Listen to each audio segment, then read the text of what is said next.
कृषि विज्ञान के जनक महर्षि पाराशर। भारत का प्राचीन कृषि एवं मौसम विज्ञान। इंट्रो। नमस्कार। निरंजन कॉस्मिक विजडम में आपका स्वागत है। क्या आप जानते हैं कि जब दुनिया के अधिकांश लोग वर्षा, बिजली और बादलों की गर्जना को देखकर भयभीत होकर गुफाओं में छिप जाते थे, तब भारत के महान ऋषि कृषि और मौसम विज्ञान के गूढ़ रहस्यों का अध्ययन कर रहे थे। हजारों वर्ष पहले महर्षि पाराशर ने किसानों के मार्गदर्शन के लिए एक अद्भुत ग्रंथ की रचना की थी, जिसका नाम है कृषि पाराशर।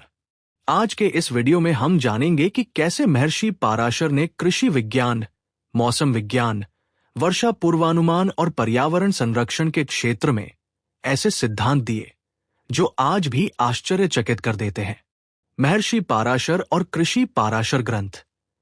महर्षि पाराशर भारतीय ज्ञान परंपरा के उन महान ऋषियों में से हैं, जिन्होंने कृषि को केवल जीविका का साधन नहीं, बल्कि मानव जीवन का आधार माना।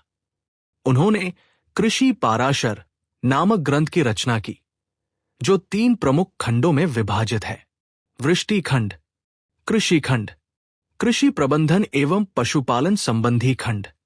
ये ग्रंथ किसानों के लिए एक संपूर्ण मार्गदर्शिका है। कृषि का आधार वर्षा।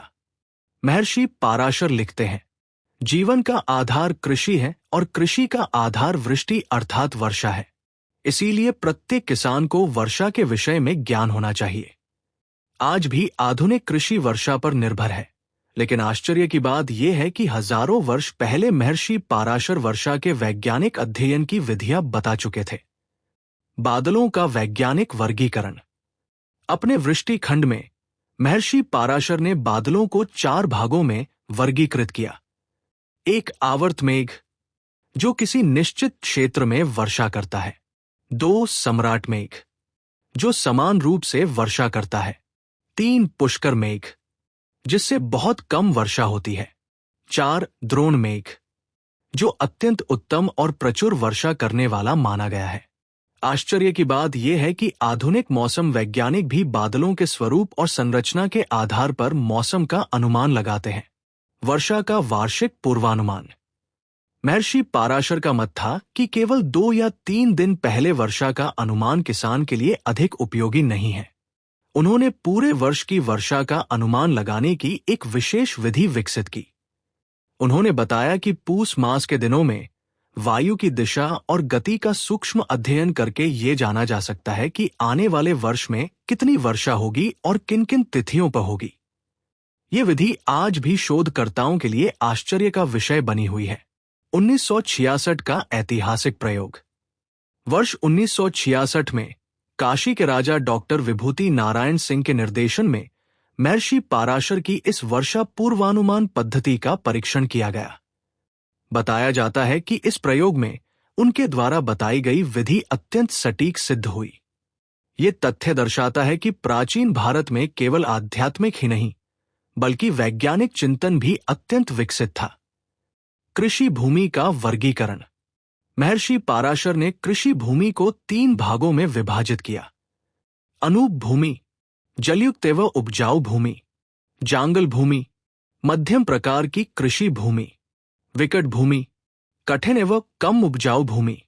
उन्होंने इन भूमियों की विशेषताओं का वर्णन करते हुए बताया कि किस भूमि में कौन सी फसल अधिक उपयुक्त होगी। बीज संरक्षण और कृषि प्रबंधन। कृषि पाराशर में बीजों के संग्रह, संरक्षण और रोपण की विस्तृत जानकारी दी गई है। उन्होंने बताया बीज कब एकत्रित किए जाए, बीजों को सुरक्षित कैसे रखा जाए, वो खेती के लिए उपयुक्त समय कौन सा है, कृषि में नक्षत्रों और खगोलीय घटनाओं का क्या प्रभाव पड़ता है। इसके अतिरिक्त कृषि यंत्रों, जल संरक्षण और पशुपालन के संबंध में भी विस्तृत निर्देश दिए गए हैं। पर्यावरण संरक्षण का संदेश। महर्षि पाराशर का स्पष्ट मत था कि मनुष्य को प्रकृति का बलपूर्वक दोहन नहीं करना चाहिए। उन्होंने कहा कि प्रकृति का उपयोग तो करें, लेकिन उसका शोषण नहीं। आज जब पूरी दुनिया जलवायु परिवर्तन, भूमि क्षरण और पर्यावरण संकट का सामना कर रही है, तब महर्षि पाराशर की ये शिक्षा पहले से अधिक प्रासंगिक हो गई है।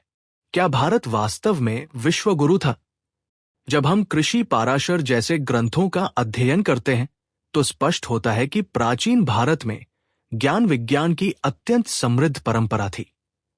खगोल विज्ञान, गणित, चिकित्सा, योग, दर्शन, वास्तु, कृषि और मौसम विज्ञान, ऐसा कोई क्षेत्र नहीं जहां भारतीय ऋषियों ने अमूल्य योगदान न दिया हो। दुर्भाग्यवश समय के साथ अनेक ग्रंथ और ज्ञान परंपराएं लुप्त होती चली गई। फिर भी जो कुछ बचा है वह आज भी मानवता का मार्गदर्शन करने में सक्षम है। निष्कर्ष: महर्षि पाराशर केवल एक ऋषि नहीं थे, बल्कि कृषि विज्ञान, मौसम विज्ञान और पर्यावरणीय संतुलन के महान चिंतक थे।